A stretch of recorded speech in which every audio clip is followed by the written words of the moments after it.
gracias por la invitación. Un saludo especial al rector, a Víctor. De verdad que qué grato poder tener esta interacción con todos ustedes. Veo una muy nutrida concurrencia y me emociona mucho poder conversar con compatriotas míos a la distancia en este momento de tanto interés y de tanta novedad para todos nosotros. Yo creo que cualquier cosa que yo diga es relativamente improvisada frente a la magnitud de los eventos y frente a lo que pues todos estamos contemplando ante nuestros ojos, que es un gran cambio en muchos frentes de la vida en sociedad, de la economía, de la política, de los valores sociales, de la movilidad, en fin, ya me referiría un poco como entrando en materia en esos temas, pero de verdad que es un momento único y creo que este es un momento, por esa razón, especial para reflexionar como sociedad, como colombianos, y lo que quisiera proponerles a modo de metodología es que aprovechando que este Zoom tiene la opción del chat, me vayan escribiendo las preguntas y los diferentes temas que de pronto quisieran que fuera abordando o si quisieran que profundizase en alguno de los planteamientos que voy a hacer hoy, pues que me pudieran irlo haciendo saber para poder responder a ellos de manera oportuna. Lo que les propongo es que son las 5:05. Si les parece bien, José y todos, voy a hacer una reflexión de entre unos 15, 20 minutos con lo que creo que son los aspectos más sobresalientes de lo que está pasando y después de eso podríamos abrir una conversación creativa con todos los presentes, si les parece bien. Perfecto, usted es el que dirige esta charla, doctor, y esa va a ser la metodología, entonces usted nos guía. Perfecto. Bueno, entonces permítanme empezar con una reflexión de Podemos naturaleza. colocar Sí. un inciso, por favor. Es que no lo estamos viendo, doctor Camilo. ¿No me están viendo? Qué raro. Aquí tengo la cámara. No, sí, sí lo Sí, estamos sí, se lo viendo, pero mira. mientras no Estamos habla. viendo, José. ¿Sí lo están viendo? Sí, señor. Perfecto, entonces Bueno, entonces arranco. Entonces lo que les quería decir es que a modo de introducción, creo que vale la pena, sobre todo en este tipo de momentos, ir a la filosofía, que siempre sirve como fuente de inspiración y de reflexión más trascendental sobre en dónde estamos y hacia dónde avanzamos como sociedad.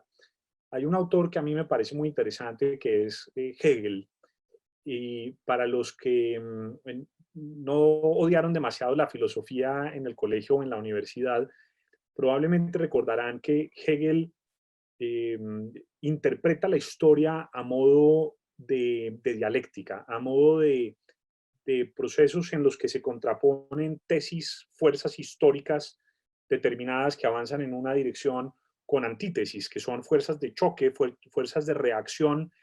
Y digamos, la teoría de Hegel es que cada fuerza originaria, cada tesis genera una antítesis.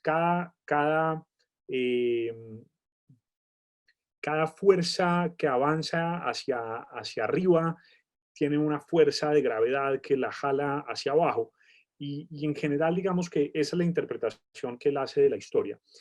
Pero como resultado de ese choque de fuerzas contrapuestas, siempre para Hegel hay una síntesis histórica, hay un nuevo estadio de la humanidad, una nueva fase de evolución desde los aspectos más fundamentales de lo que es la estructura social. Tiempo después, Carlos Marx utilizó la teoría eh, dialéctica de Hegel para construir su propuesta de lo que él llamaba el materialismo histórico, que era que cada tesis tenía su antítesis, pero todo eso lo interpretaba desde las fuerzas económicas. Lo cierto es que, volviendo a Hegel, es que este tipo de momentos a los que nos enfrentamos nos pone de presente una gran fuerza histórica que es el COVID-19, es una cosa interesantísima, pero que tiene la capacidad de generar un proceso de ruptura y de destrucción de muchos estándares, valores, de muchos paradigmas que estaban claramente anclados en la conciencia social y en la economía durante los últimos 100 años, durante los últimos 50, 100 años, digamos, del capitalismo contemporáneo. Y esa fuerza histórica que hoy en día es el COVID, que de alguna manera logró doblegar a presidentes, primeros ministros, estados, que ha mostrado la fragilidad absoluta del orden global y del orden estatal, nos está dando una gran lección, pero muy seguramente va a haber una reacción histórica que no sabemos qué matices va a tener, no sabemos qué coloratura va a tener, no sabemos qué forma va a tener, pero sin duda lo que está pasando va a resultar en una gran transformación de la estructura social global. Si uno no es capaz de ver eso desde ya, probablemente no logra anticiparse a lo que van a ser los desafíos para todos nosotros como sociedad, como colombianos, como empresarios, como consultores, como líderes, dirigentes, desde donde sea que estemos.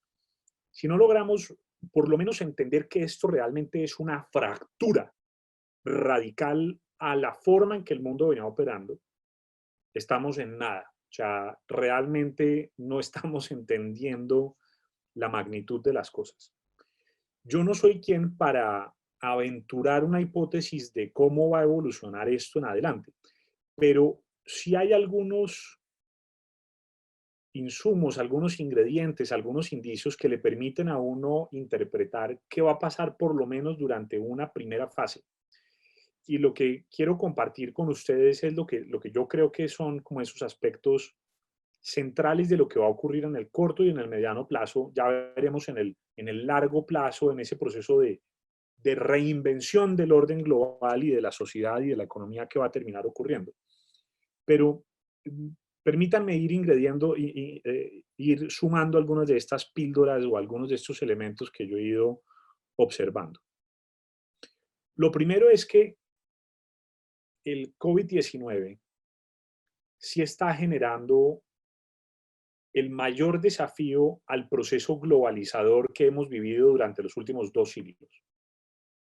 Durante los últimos 2 siglos, todas las fuerzas históricas habían avanzado de una manera tal que habían ido logrando imponer la preeminencia de la integración global de los mercados, de la sociedad, de los regímenes democráticos, del flujo, del libre flujo de personas, de capitales, de bienes, de servicios, de las telecomunicaciones, etcétera. Pero con el COVID-19, la reacción que estamos teniendo es muy contraria. Lo que estamos observando acá es el cierre paulatino en un principio, pero ahora radicalizado, agresivo y rápido de todas las fronteras nacionales. Es decir, todos los estados tomaron las decisiones, algunos más tarde que otros, pero todos hoy en día, creo que sin excepción, terminaron tomando las decisiones de cerrar sus fronteras con unas medidas de cierre de aeropuertos, de cierre de puertos, de prohibición del ingreso y la salida de cualquier ciudadano o de cualquier extranjero. Y eso es muy interesante porque durante siglos y siglos y siglos jamás habíamos visto algo de esa naturaleza. Obviamente, cada país, cada estado es dueño de sus decisiones soberanas de decidir a quién deja entrar o no. Algunos países tenían visa, había países a los que era muy complicado ir, pero lo cierto es que el movimiento de viajeros había sido una realidad durante los últimos siglos innegable, que lograba integrar economías, que lograba el flujo del turismo de entrada y de salida, que lograba facilitar los negocios, que lograba integrar además al hemisferio sur, digamos, del planeta en los procesos educativos del hemisferio norte, En fin, digamos que había un proceso de integración global que estaba avanzando. Teníamos muchísimos tratados de libre comercio, teníamos la Alianza Transpacífico, teníamos el ALCA, teníamos la Alianza Pacífico en nuestro contexto, etc. Pero todo eso, de alguna manera, con todo este cuento, entra en una parálisis rápida que yo creo, insisto, que es el mayor desafío al proceso globalizador que habíamos vivido durante los últimos siglos. Y uno podría pensar, equivocadamente, opino yo, que ese cierre de fronteras va a ser temporal, que dentro de un mes, dentro de 2 meses o 3 meses se acabó el problema y que los países van a volver a abrir las fronteras, van a volver a abrir los aeropuertos y todo va a volver a ser como era antes. Yo creo que es una gran equivocación pensar eso. Imagínense lo siguiente, si Colombia hoy en día lograra reducir a cero el número de contagios, a cero, le tomaría mucho tiempo poder volver a tomar la decisión de abrir fronteras, porque es que el COVID-19 sigue disperso por todo el planeta. Entonces está en Europa, está en China, está en los Estados Unidos, etc. Está en prácticamente todos los países. Hoy en día está en más de 190 países. Entonces, si Colombia hoy lograra reducir a cero los contagios domésticos nacionales, muy difícilmente podría tomar la decisión de abrir puertas frente a otros países. ¿Cuáles tendrían que ser las características o las condiciones que debería tomar para que pudiera volver a abrir esas fronteras? Piensen ahora en nuestros principales aliados comerciales y nuestros principales visitantes y, digamos, la gente que más le interesa a Colombia en términos de turismo, que es básicamente Europa y los Estados Unidos. Estados Unidos hoy es el país que tiene el mayor número de contagios del mundo, ya superaron los 350.000 contagios. Es una barbaridad absoluta. Yo me pregunto, ¿en qué momento la administración Duque va a poder tomar una decisión de volver a abrir las fronteras nacionales? Muy difícil. ¿Cuándo vamos a poder volver a tener estadounidenses ingresando a Colombia o a cualquier persona que venga desde un vuelo desde los Estados Unidos, de Miami, de Houston, de Nueva York, de Boston, etcétera? Un vuelo con 500 personas, cuando ni siquiera tenemos forma de medir a la gente, de hacer las pruebas en tiempo real, suficiente, rápido. Si tomáramos la decisión de volver a abrir esos vuelos comerciales para Estados Unidos, se imaginaría uno que la medida que aplicó hace más de un mes largo o hace 3 semanas y media de la cuarentena para todos los que estuvieran llegando de España, por ejemplo, pues tendría que aplicar a los ciudadanos estadounidenses y a quienes vinieran de los Estados Unidos. Entonces, el desincentivo de venir a Colombia, de viajar, cuando usted tiene que aterrizar en un país y enfrentarse a una cuarentena, a estar 15 días por lo menos encerrado en un hotel para después poder ir a una esquina a comerse un pan de bono, me parece que pinta un panorama desolador frente a lo que tiene que ver con el turismo estadounidense. Y un departamento como Nariño, por ejemplo, que tiene una belleza extraordinaria y que, digamos, tiene un potencial ecoturístico inmenso, creo que va a enfrentarse a una dificultad para poder reactivar una economía de turismo en los próximos meses, por lo menos con el turismo internacional. Lo mismo que acabo de decir aplica probablemente para Europa. No me imagino europeos llegando a Colombia prontamente. Ahora, obviamente las autoridades no hablan de esto. Uno no ve al gobierno nacional diciendo vamos a cerrar las fronteras durante los próximos 6 meses o durante el próximo año. Pero si uno piensa con sentido común, pues no me imagino qué tiene que pasar para que podamos empezar a recibir vuelos otra vez de España cuando todavía estamos en semejante problema, cuando no hay una vacuna, cuando hay mucha especulación de gente y grupos de investigadores que supuestamente la están desarrollando, pero lo cierto, por lo menos las conversaciones que yo tengo con gente que sabe de este tema, es que el desarrollo de una vacuna, la distribución y la puesta, digamos, de la vacuna para que cubriera una población como la colombiana fácilmente puede tomar 2, 3 años. Entonces, esto no va a pasar rápido. Entonces, insisto, tenemos un gran proceso antiglobalizador que se materializa en el cierre de fronteras, en el cierre del flujo de viajeros, de ciudadanos. Y aparte del turismo, pues obviamente una cosa es el turismo de placer y otra cosa es el turismo de negocios. Y el turismo de negocios obviamente pues requiere el contacto físico, o por lo menos así lo ha sido importante durante las últimas décadas, de todos modos, en el mundo de los negocios, que las personas se trasladen, que hagan una visita a los lugares, que puedan mirar en dónde es que van a poner la plata, cuáles son los negocios en los que van a invertir, etcétera, que puedan conocer personalmente a sus pares o el mercado, en fin. Entonces, esto sin duda va a ralentizar también todo el proceso de inversión extranjera en Colombia. Entonces, tenemos un país que no va a tener el ingreso de las divisas del turismo, que va a disminuir dramáticamente el ingreso de divisas por cuenta de inversión extranjera, que adicionalmente tiene una economía completamente parada, porque la gente no está en las calles trabajando, porque además tenemos una economía altamente informal y porque además somos un país rentista que depende del petróleo y de la minería. Entonces, esa es la realidad de lo que es Colombia. Y la agroindustria y los demás sectores, y la industria colombiana, pues son sectores relativamente pequeños, incipientes, que trabajan con las uñas, pero si Colombia ha tenido un desafío inconcluso, sin duda, es el de la diversificación económica. Y lo que está pasando con todo este tema del coronavirus, sumado a el desplome de los precios internacionales del petróleo por cuenta de la guerra comercial entre Rusia y Arabia Saudita, pues muestra el desastre que significa para un país como Colombia depender en una medida tan importante de las exportaciones del petróleo. Digamos, es lo que los economistas llaman como la maldición del petróleo, que además genera como una especie de dependencia, de adicción de los países frente a ese tipo de industria extractiva, que además, y ahí que José mencionaba el tema de la corrupción, muchas veces termina muy de la mano con problemas de corrupción.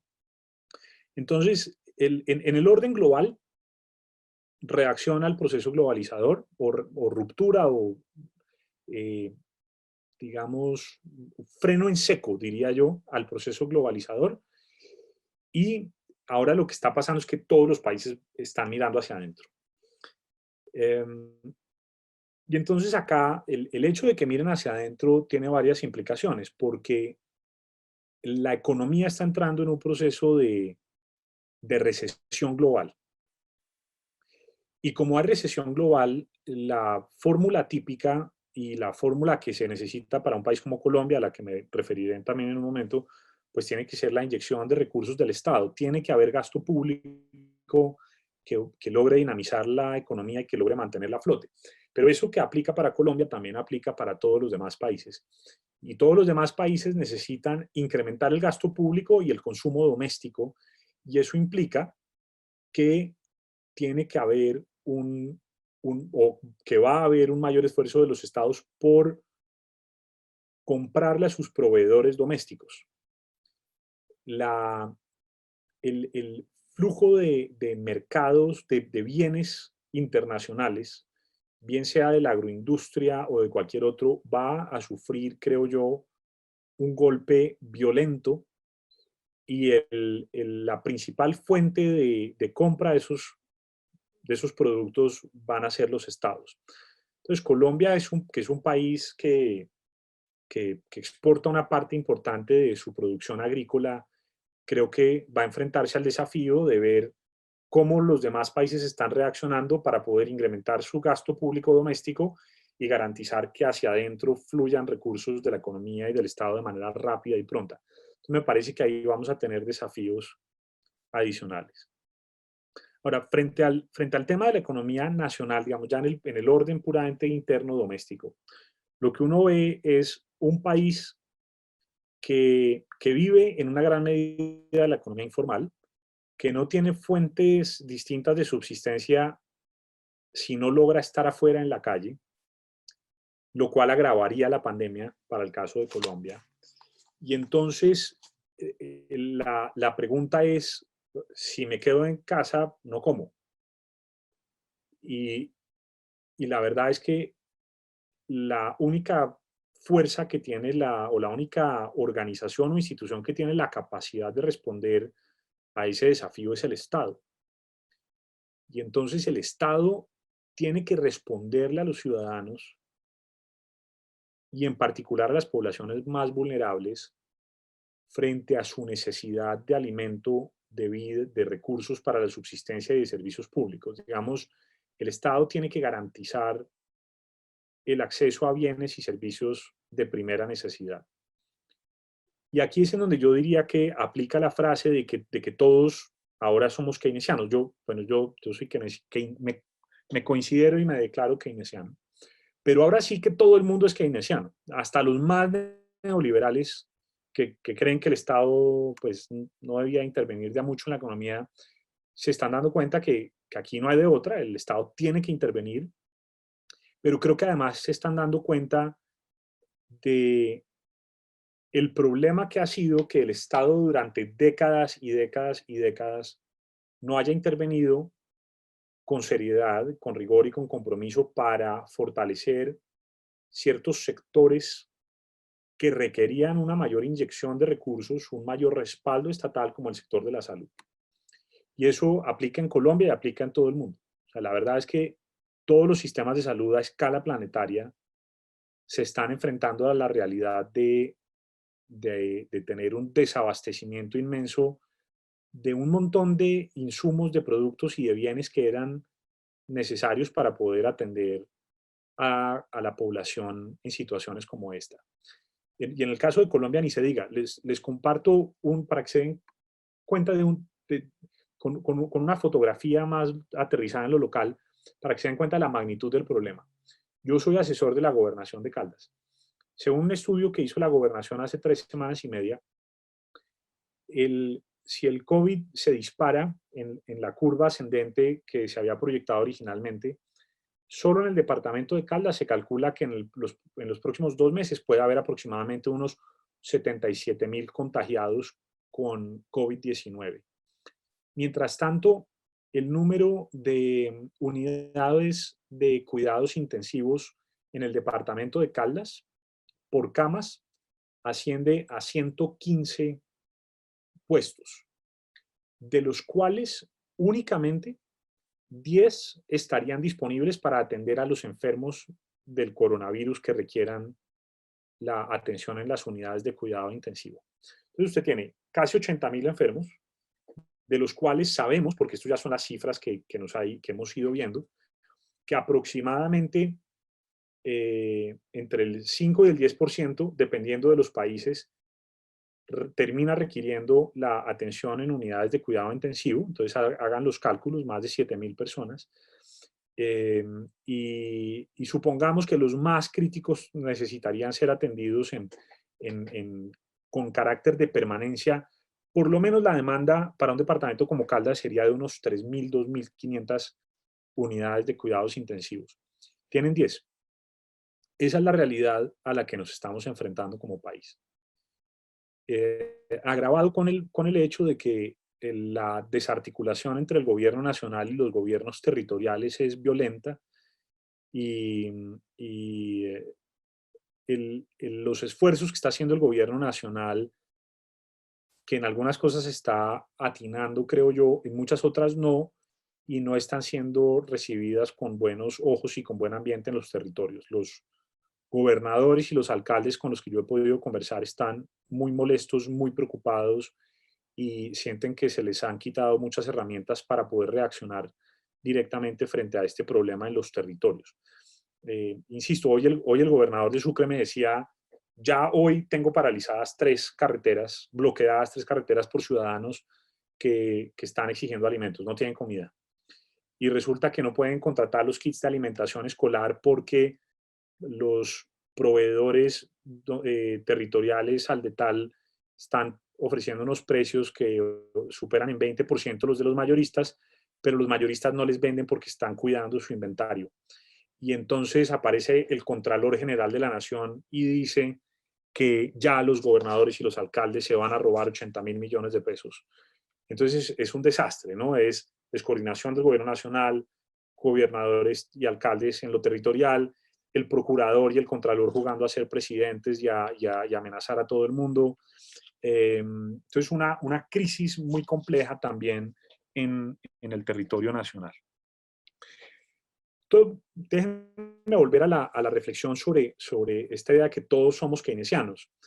La única forma de conservar o de lograr que la economía colombiana se mantenga a flote es con una inversión de recursos del Estado sin precedentes en la historia de Colombia. Yo pertenezco a un grupo, a un think tank, a un tanque de pensamiento relativamente nuevo, eh, que se llama Laboratorio por la Igualdad y el Desarrollo Sostenible, LIDES. Con el Laboratorio por la Igualdad y el Desarrollo Sostenible le enviamos hace unos días una carta de recomendaciones al presidente de la República diciéndole esto es lo que creemos que debería hacerse en materia económica.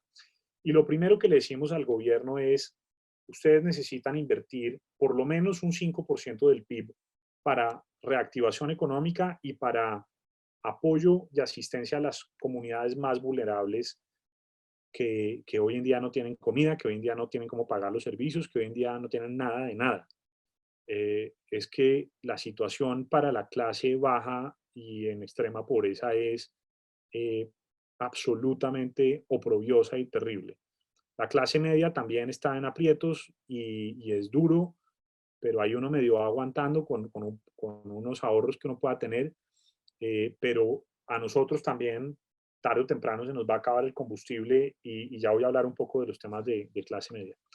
Pero lo cierto es que se requiere una inyección del 5% del PIB que asciende a 50 billones de pesos. Y esto, a diferencia de lo que ocurrió con el New Deal de Roosevelt, con el cual intentaron superar la Gran Depresión de los años 30 en los Estados Unidos, en donde la inyección de capital iba a la construcción de obra pública, acá no podemos hacer eso porque la gente no puede salir y porque la necesidad es mucho más inmediata. Acá necesitamos gasto público, gasto directo a través de giros a la gente para que tenga con qué comer. Sin alimentación y sin vida no hay nada de lo demás importa ni nada de lo demás vale. Entonces, ese es un tema que va a ser muy importante. Ver cómo reacciona el Estado. Al millón, por supuesto, es cómo puede financiar el Estado ese gasto. Y la verdad es que para eso está el Banco de la República. Y el Banco de la República sí podría ayudarle al Estado inyectando ese capital de modo que pueda incrementarse ese gasto público en los próximos días. Alguien por ahí me está preguntando sobre el tema del Fondo Monetario Internacional y en particular lo del crédito solicitado al Fondo Monetario. Ahí la información que me llega hace un par de minutos es que, porque estaban diciendo que el crédito iba dirigido para inyectárselo al sector financiero. Y entonces lo que nos aclaran, les voy a leer acá, es que lo de usar el crédito del Fondo Monetario para la banca es una mala interpretación. Ya el Ministerio aclaró que lo que se está negociando es la renovación de la línea de crédito, no su desembolso. Entonces parecería que eso no es exacto lo del tema de lo del crédito.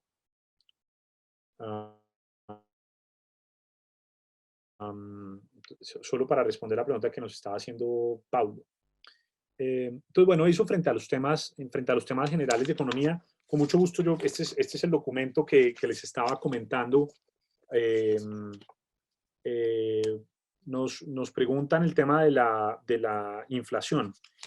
En el análisis que hicimos con el equipo de líderes, llegamos a la conclusión de que sí podría eventualmente haber un incremento de la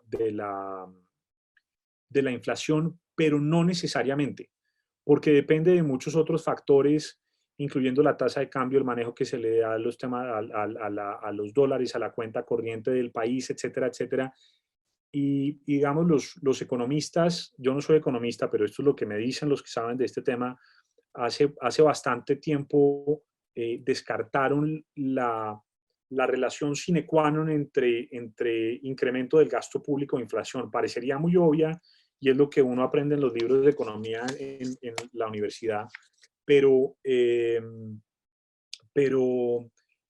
lo que me dicen es que los economistas contemporáneos han entendido que el incremento de la inflación no ocurre de manera absolutamente necesaria. Digamos que hay maneras de controlarla y lo que haría yo es invitarlos a que le peguen una mirada al documento que les estaba mostrando, que es el de recomendaciones al presidente Duque, que denominamos Salud con Empleo e Ingreso.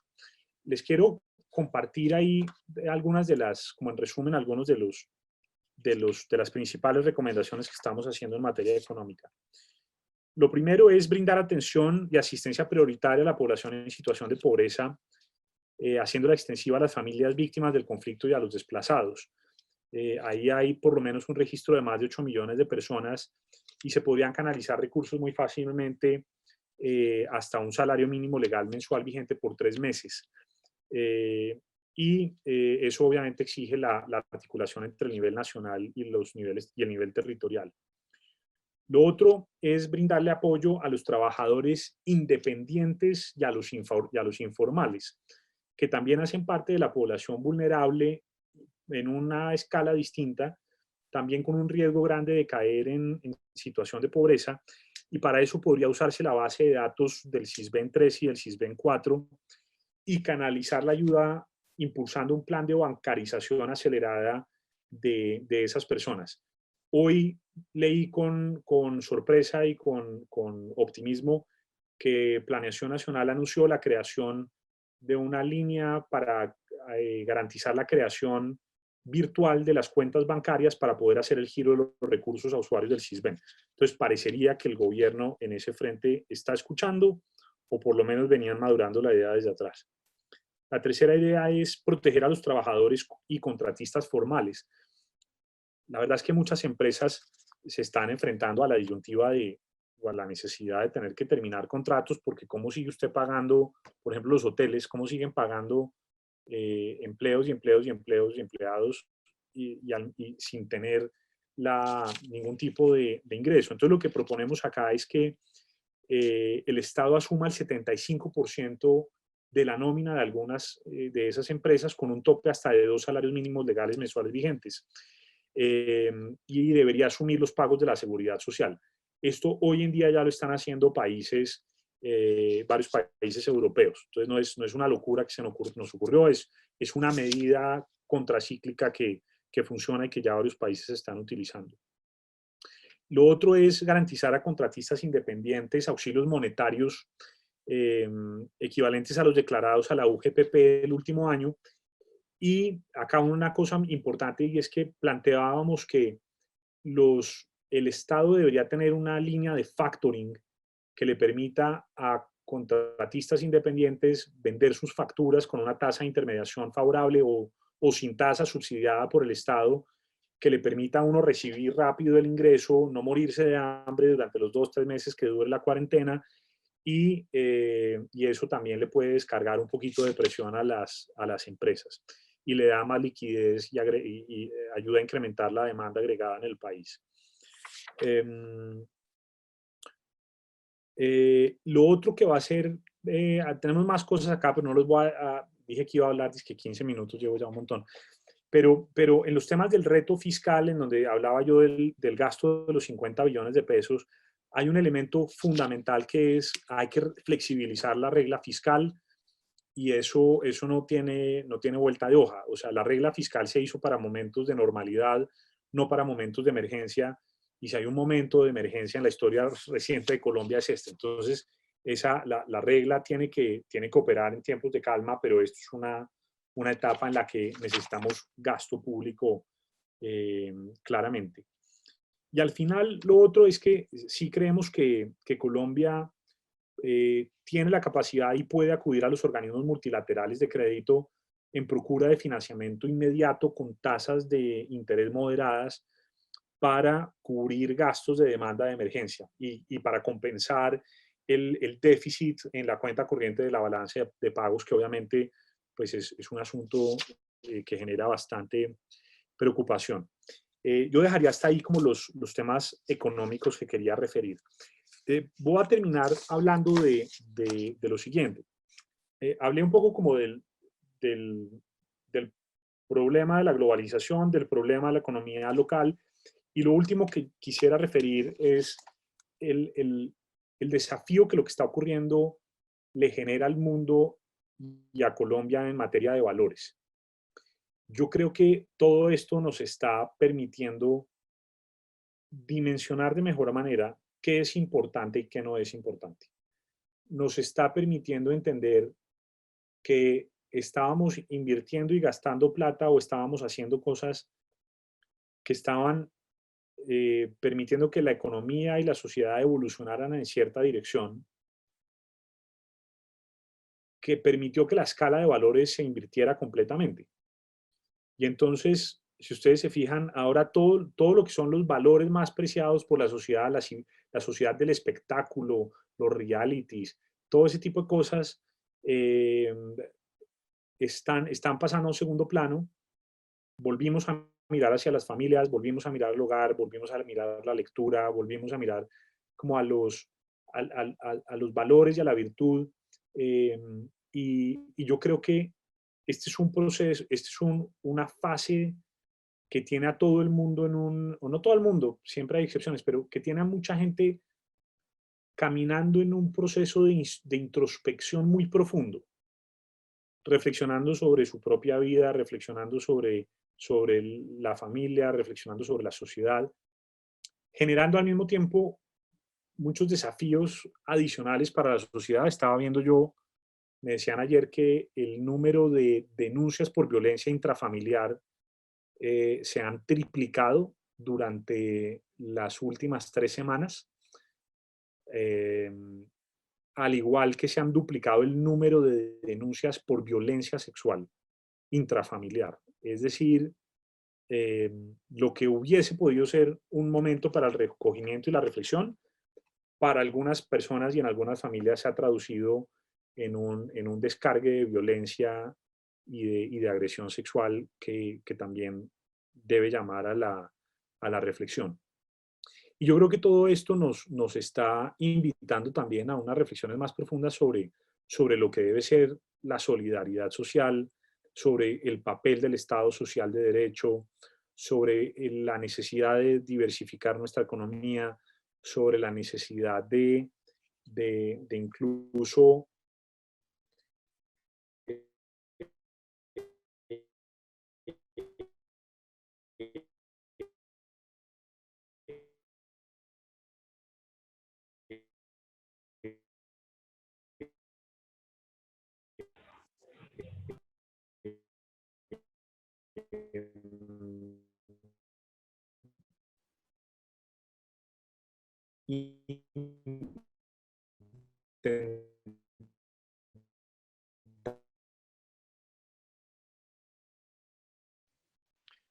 Doctor Camilo, tenemos inconvenientes con el sonido.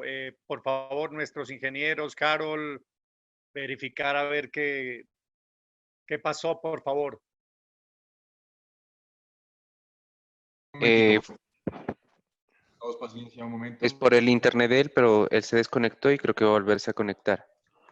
Vale, y pidámosle, por favor, doctor Víctor, que reanudemos en la parte que iba, que estaba muy interesante esa parte de los valores. Perfecto. Creo que está volviendo a entrar nuevamente para que estés pendiente, Harold, por favor. Sí, señor.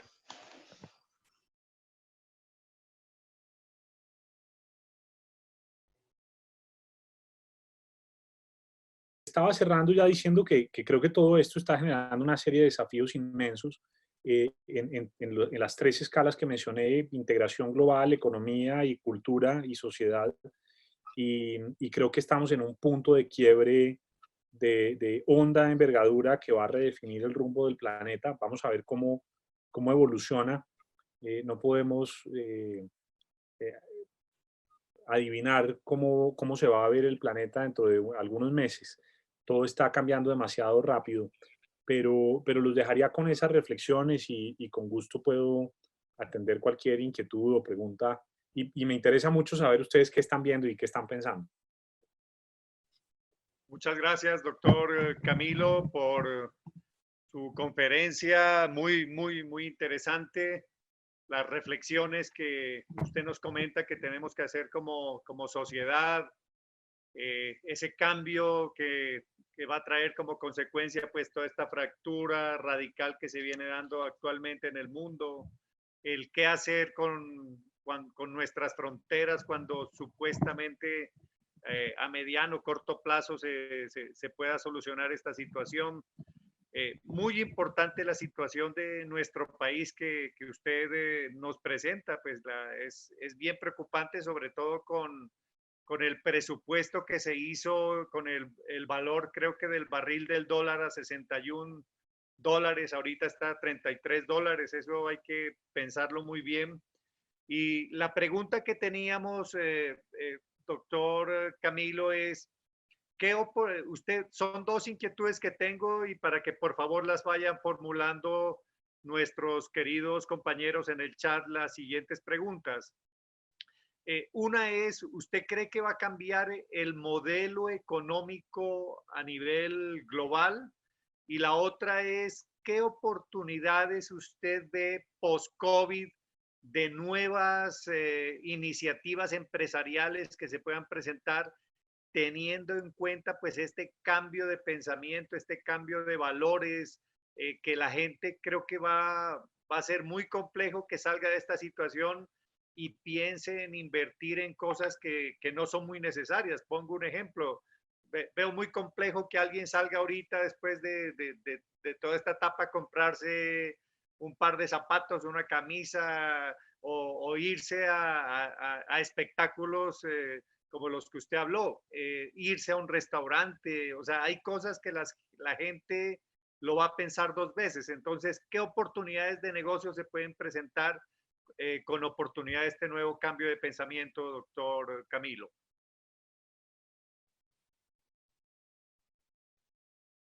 Yo ahí lo que diría es que sí creo que va a reinar una cultura de la austeridad durante los meses que vienen, e incluso años. Yo creo que la gente va a ser mucho más consciente de la necesidad de proteger mejor los ahorros y creo que además va a haber como una mayor conciencia de lo fútil que es gastarse la plata en cosas superfluas. Es decir, a la gente que vive de comprar ropa de marca y no sé qué, me parece que, o sea, una cosa es comprar unos zapatos porque usted los necesita y otra cosa es gastarse $1,500,000 en unos Ferragamo. Sin decir que una cosa está mal, o sea, yo en eso no pienso que haya como un reproche moral profundo que hacer, pero creo que la gente que está en esa situación sí se lo va a pensar dos veces, por lo menos durante un tiempo. Creo que la cultura light y lo que Mario Vargas Llosa llamaba la civilización del espectáculo va a menguar un poquito. Yo creo que la gente va a desarrollar un poco más de conciencia social frente a lo que es una vida responsable y austera y frugal. Lo cual no quiere decir que no haya muy buenas oportunidades para los negocios. Yo creo que ahorita hay muchas empresas y muchos sectores de la economía que están creciendo rápidamente.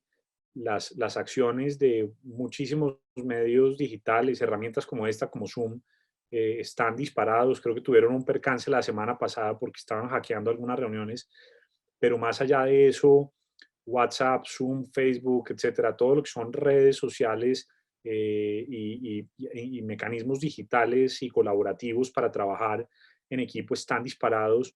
Hay empresas de tecnología en Colombia haciendo cosas interesantes. En el sector salud creo que también va a haber un gasto público global muy importante. Probablemente se va a triplicar o cuadruplicar el gasto público en el sector médico a escala planetaria. No, me acabo de inventar la cifra, no sé, pero digamos, la lógica me dice que que ese gasto público global va a multiplicarse exponencialmente. En los temas del sector farmacéutico también. Creo que también va a pasar algo interesante en países como Colombia y otros, y es la necesidad de garantizar lo que la izquierda tradicional ha llamado la seguridad alimentaria, ¿no? Que es como la capacidad de un país de autoabastecerse frente a una emergencia como estas, que digamos, el problema ahí es que la lógica de mercado y la lógica de la economía tradicional es el comercio nos beneficia a todos y entonces yo puedo producir un bien más barato y gracias a la diferencia relativa de los costos de producción, todos ganamos, ¿cierto? Pero acá lo que estamos viendo es que el mercado global se cerró. Y entonces, claro, hay países y economías y territorios que están viéndose en aprietos a la hora de definir qué, cómo manejamos la el autoabastecimiento de un país frente a los temas de agrícolas y agroindustriales. Entonces me parece que para la agroindustria hay una oportunidad que también puede ser interesante. Digamos, creo que en todo esto hay ganadores y hay perdedores. Obviamente los grandes perdedores son el turismo, todo lo que es turismo de bienestar y de recreación. Creo que van a sufrir un descalabro violento. Los cruceros se van a quebrar. Las aerolíneas están teniendo unos problemas gigantescos. Si las aerolíneas se quiebran, entonces ¿quién va a...? Esa es una buena pregunta. Si las aerolíneas se quiebran, ¿quién va a prestar ese servicio?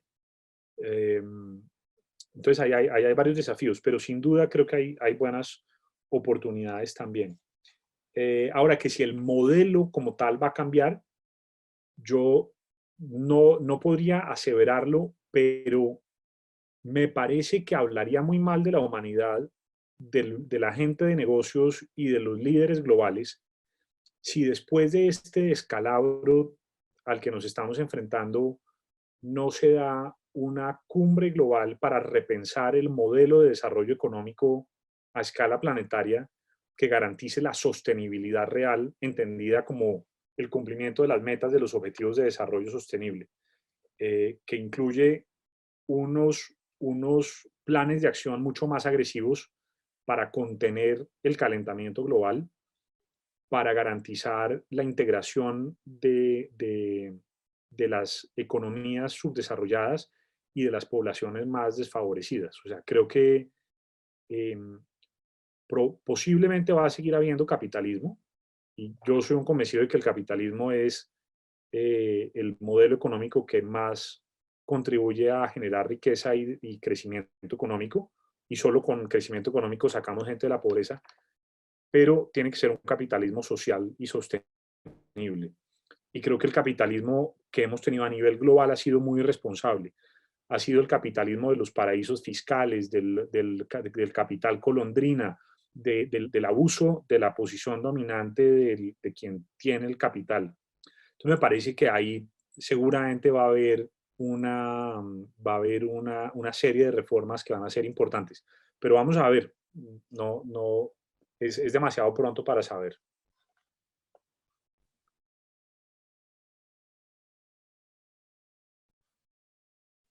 Muchas gracias, doctor Camilo. Veo que hay algunas preguntas.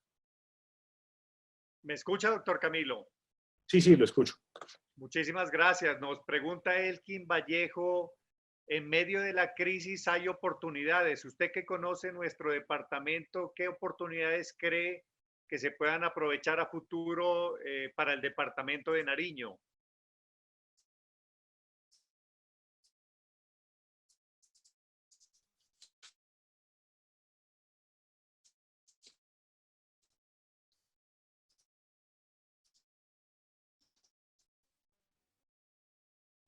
Doctor Camilo, ¿se nos fue otra vez la voz? ¿Imagen? Parece que sí. Ya lo estamos viendo. ¿Nos escucha, doctor Camilo? Es un buen punto. Yo, como decía ahorita, creo que... Doctor, estamos comunicación, doctor Camilo. Nariño es un departamento.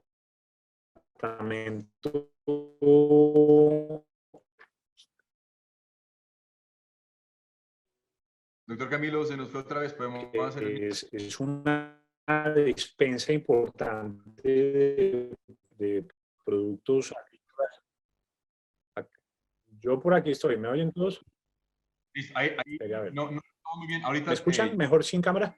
Ahí lo escuchamos mejor, doctor Camilo. Ok, perfecto. Entonces, solo denme un segundito.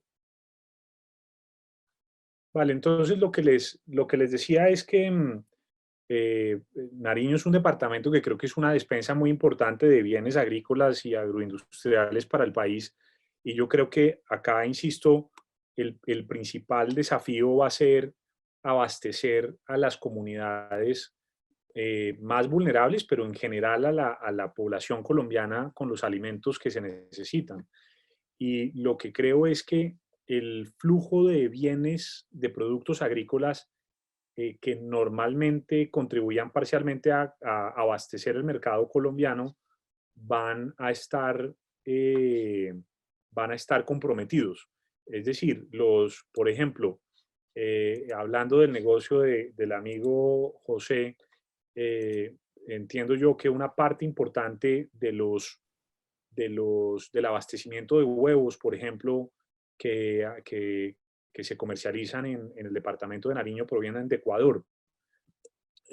Con las fronteras cerradas, uno supondría que ahí hay una oportunidad importante para escalar la producción y promover el abastecimiento de ese mercado con producción nacional.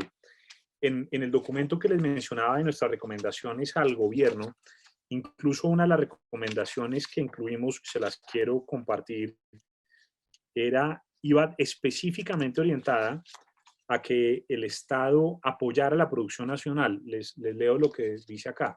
Dice, B, apoyar la producción nacional y la protección del mercado interno, para lo cual se deberán tomar medidas de restricción a las importaciones, siempre que no afecten de manera grave el abastecimiento del mercado doméstico ni el acceso a bienes de primera necesidad a precios competitivos. Entonces yo creo que ahí hay una oportunidad que puede ser importante para la agroindustria. Y lo mismo para otros productos de la industria nacional que muchas veces se abastecían con importaciones de países que o bien ya no están en capacidad de producirlos, que no pueden tener a la gente en las fábricas produciendo porque simplemente están enclaustrados en cuarentena y el mercado nacional debe escalar su capacidad de producción para abastecer nuestras necesidades.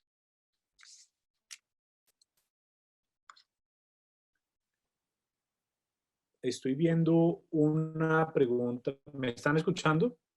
Sí, doctor Camilo, muchas gracias. Hay una inquietud de Mauricio Rosas que dice, ¿no es el momento de aliviar el costo de mano de obra disminuyendo gastos referentes a prestaciones como los de las cajas de compensación? Pues lo que yo creo es que el Estado podría eh, apoyar a los pequeños y medianos empresarios cubriendo esos costos durante un tiempo. Obviamente no podemos dejar en desprotección a los trabajadores y yo sí creo que las cajas de compensación y digamos, esas contribuciones de la parafiscalidad tienen un fin muy importante desde el punto de vista de lo que es el Estado social de derecho y las garantías laborales de los trabajadores y digamos, su derecho a poder disfrutar también de aspectos como la recreación, por ejemplo.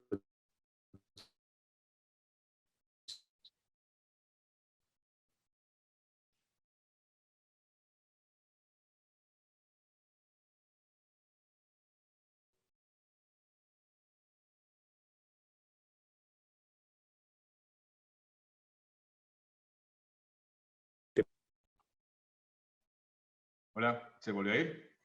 Eh,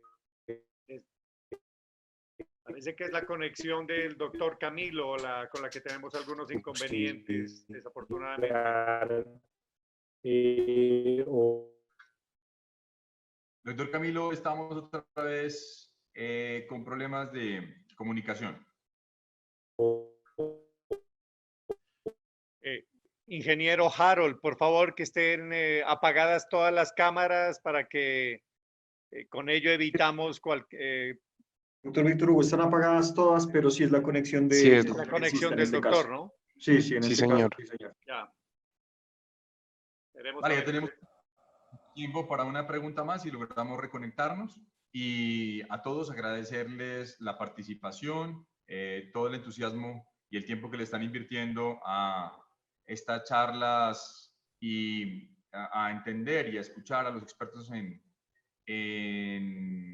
el país frente a diferentes situaciones. Esto obviamente no tiene un manual, esto nos cogió sin entenderlo ni tampoco con previsión, pero los expertos estarán haciendo lo posible pues, para poder planear un poco más y ver desde diferentes puntos de la realidad lo que puede venir para Colombia y para el mundo de aquí para arriba.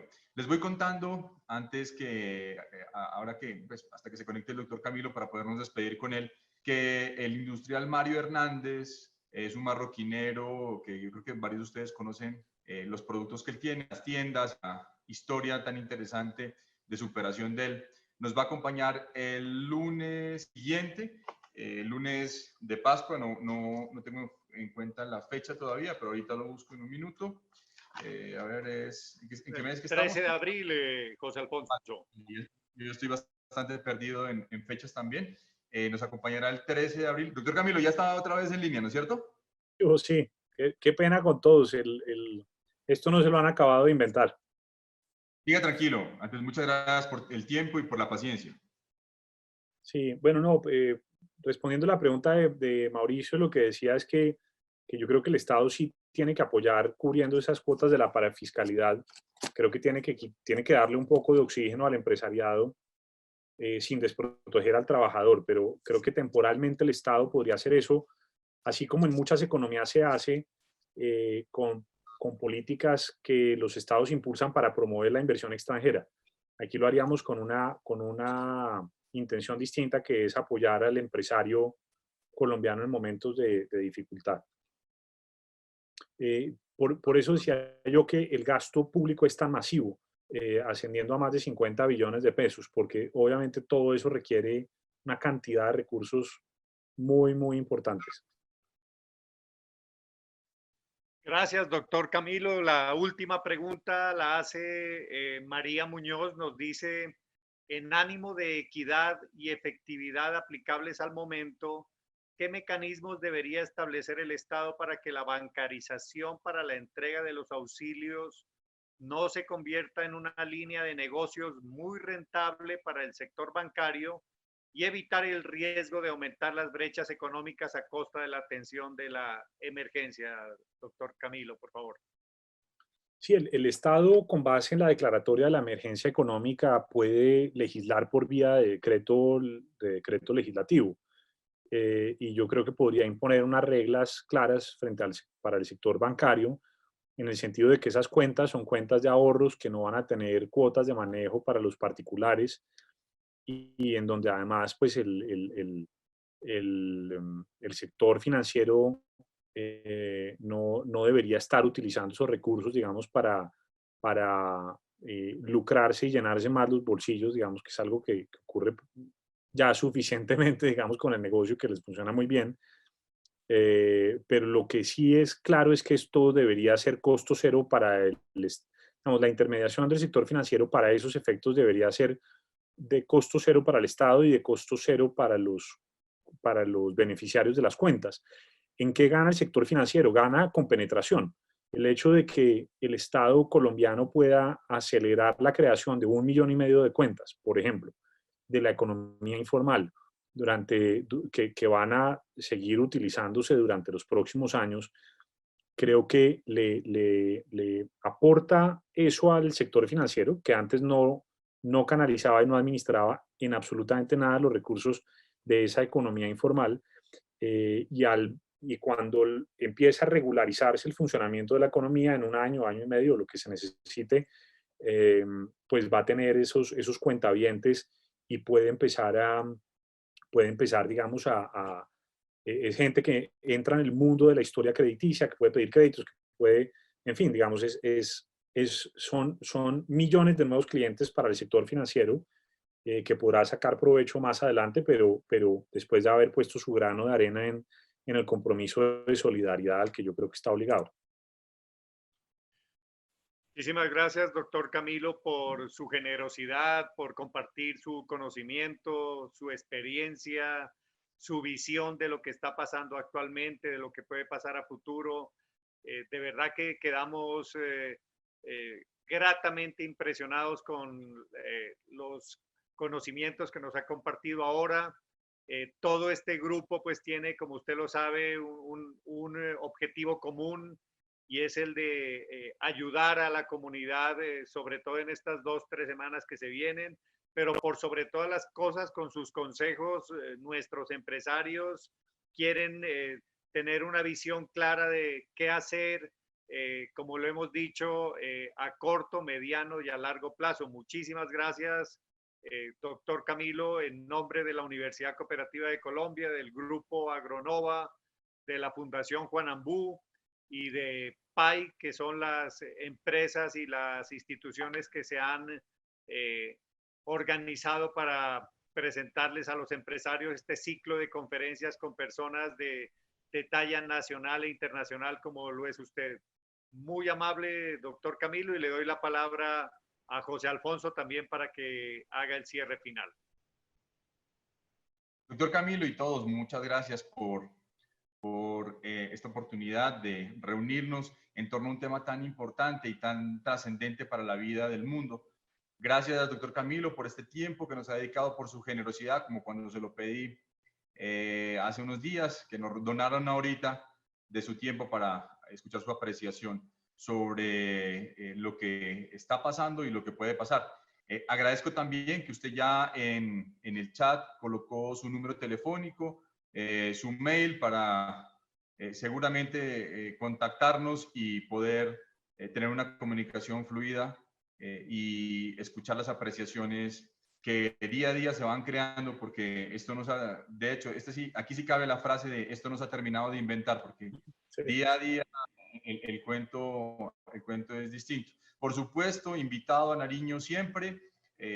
Yo sé que a usted Nariño le gusta mucho, tuvimos la oportunidad cuando trabajaba en el ministerio, cuando fue SAR Anticorrupción, de contar con su presencia acá. Entiendo su tiempo tan reducido, pero por sus actividades, pero siempre Nariño será su casa. Muchas gracias otra vez. Decirles a las personas que nos acompañan que el lunes, y por supuesto usted, doctor Camilo, también invitadísimo, vamos a tener al empresario Mario Hernández, que nos va a contar su historia de vida y qué piensa hacer con su empresa marroquinera que tanto recordación de marca tiene, pero él dijo una frase que él se la juega toda y que si le toca arrancar de cero, lo hará de nuevo, pero él no va a declinar en ningún momento el esfuerzo de tener su empresa en pie. Le quería pedir una autorización, doctor Camilo, a ver si nosotros tenemos la grabación de esta reunión, si la podemos socializar con las personas que están acá y con quien nos la pida también, pues esa autorización es muy importante para poderlo hacer. Sí, claro, no hay ningún problema, José. Aprovecho para agradecerle a usted, a Víctor y a todos los presentes por su tiempo y por la atención. Ahí, como decía José, les compartí ya mi número de celular. Les quisiera pedir muy especialmente a todos que porfa me envíen un mensajito de texto por WhatsApp y diciéndome su nombre y la organización a la que pertenecen para quedar en contacto. José sabe que yo soy una persona que quiere mucho al departamento de Nariño y ojalá que en mi próxima visita pueda conocer a varios de ustedes personalmente. Entonces les agradezco mucho y bueno, y acá también a sus órdenes en lo que puedan necesitar, ¿vale? Entonces, un abrazo, mil gracias. Muchas gracias, doctor Camilo, por su generosidad. Un gran abrazo y cuídese mucho, igual para todos. Vale, la última petición, Camilo, ¿podemos tener la copia de la carta que se envió al gobierno? Porque quisiéramos revisar las medidas sugeridas y, por supuesto, verlas en el contexto del día a día, cómo se van aplicando y cómo también las van aceptando o se van alejando de las mismas. Con mucho gusto, ya se la envío para que la pueda compartir con el grupo. Vale, muchas gracias otra vez a todos y quedamos listos para la conferencia del lunes, si Dios permite, con el empresario Mario Hernández. Doctor Camilo, ya le envío también el link para que por favor nos acompañe ese día y podamos enriquecer estas charlas y también tener una actividad distinta dentro de todo lo que nos ha cambiado en este último mes. Muchas gracias y una bendición especial para todos. Un abrazo para todos y una feliz noche. Muchas gracias.